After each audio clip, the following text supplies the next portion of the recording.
Patch 12.15 is the last patch before set 7.5 comes out on PvE, so let's take a look at the patch, how it will affect the meta, and then go over a prediction tier list so that you know what to play tomorrow. I will also be streaming the new patch at around 12 PM Central Europe time on this channel. Starting off with traits, Cavalier gets nerfed across the board, but 4 and 5 are still higher than before the previous buff, and 3 Cavalier is the same as 2 patches ago now. Some Shimmer Scale items get buffed. Needlessly Big Gem gets 1 gold for every 2 units surviving instead of 3. This makes it a much better item on stage 2 and 3. Mogul's Mail now gives more HP per stack. A small change, but a large buff to the power of this item in the early game. Trainer 2 gets nerfed, while Trainer 3 gets a large buff. I like this change as 2 trainers is something most comps just run because they get it for free through Lulu and one other trainer. If you have a 4-star Nomsi, Tekken and a Tristana or Heimer might be the play in the late game now. Jade gets a small buff at 6. Now you get 1 less % healing. It's a tiny nerf, but it will matter on tanks like Xiaoyu and Nico.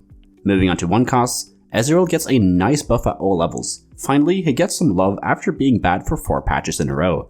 Senna gets adjusted, now she will deal less damage with her autos, which hurts her in Cannoneers, but she will deal more damage with her spell, which is nice. Overall, this will make her better at killing units in the early game with her spell. Karma gets an adjustment. If her target dies while she's casting, it will now deal AoE damage. This should make her a more consistent carry, which is nice to see, but to compensate, they are bringing her numbers down. Overall, she should be power neutral now. Set gets a small nerf to his spell. He has been on the rise lately, so this should keep him in check for the next patch. Moving on to 2 costs, Kayn gets a much deserved nerf. I have never seen Kayn succeed at being a carry, and this probably won't change that, but it's a nice buff to Shimmer Scale and Rage Wing comps. Twitch gets more base attack speed, which is huge for him, as now he gets more attack speed from both Guild and Swift Shots now. I don't think it's enough to make Twitch carry work, but it will definitely make him stronger in the early and mid game. Ashe gets a buff at 3-star. This probably won't be enough to make Ashe reroll meta, but part of me wants to try rerolling Ashe and Twitch to 3-star.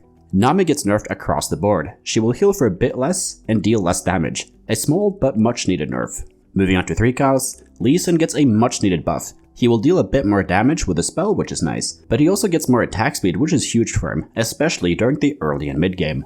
Moving on to 4 costs, Xayah gets buffed. She will get a bit more HP now and more base attack speed. Since she was absent from the last patch, I like this change, and with the additional attack speed, it might be enough to not go Rageblade on her, but most likely not. Corki gets a nerf to his spell, a fine change as Corki has been really strong the last couple of patches. Decha gets a small nerf to her spell, which is fine. Xiaoyu gets a similar treatment, and will deal less damage with the spell. Talon gets a buff to him at 3-star. Now I will be terrified if I see this in my lobbies, which is a good thing considering it's a 3-star 4 cost. Moving on to 5 costs, Shyvana will now always target the largest clump of enemies with her spell. This is a large buff, as Shyvana is very inconsistent. Hopefully she will feel more consistent now, and will also be stronger as a result of that. Aoshin gets a decent buff at 1-star. A good change as 1-star Aoshin felt way too weak after he got nerfed last patch.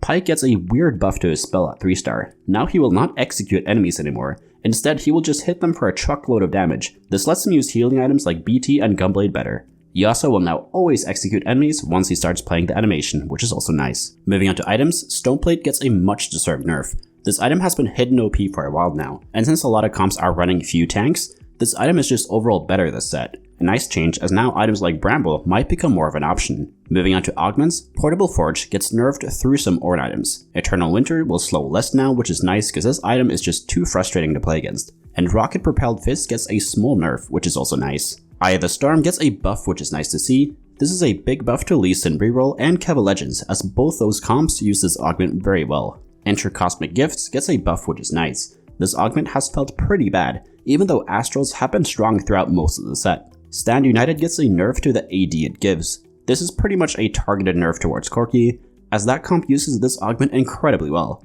A bit sad, as it's probably not worth to take now unless you're playing Corki. Cluttered Mind can only be offered on 2-1 now, a great change as this augment sucked if you picked it on 2-3. Reckless Spending gets a similar buff. Now you can't get offered that augment on 2-1 anymore, which is great, as that augment just sucked if you picked it that early. Late Game Specialist now just gives you the gold at level 9 instead of having to pick it up, which is also a great change. There are also some bug fixes, so pause the video if you want to read through those. To understand how this will affect the meta, then we first need to take a look at what the previous meta from patch 12.14 looked like. The best comps were Anivia and Corki. Anivia got off without any nerfs, while Corki got a nerf to Trainer, himself, and some augments that he uses. Overall, this patch is pretty small, which means that there isn't too much to talk about, as the meta will most likely be similar.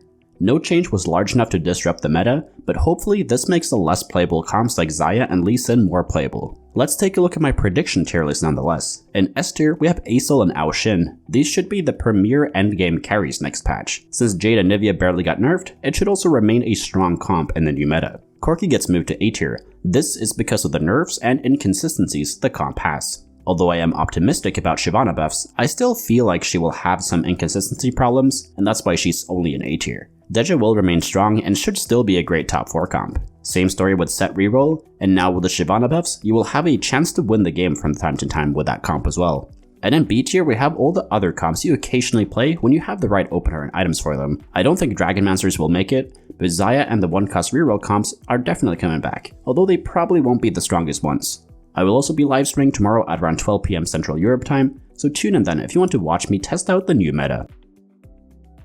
Thank you so much for watching. If you learned something, please leave a like and subscribe to the channel. If you want cheat sheets for any of my comp guides, they are available for YouTube members and patrons. Links to those are down in the description. And if you want to get better at TFT, join the Discord. We got over 9,000 other players there who are hungry to climb. And if you want to get coached by me, the information is over on the Discord server as well. So take care and see you in the next video.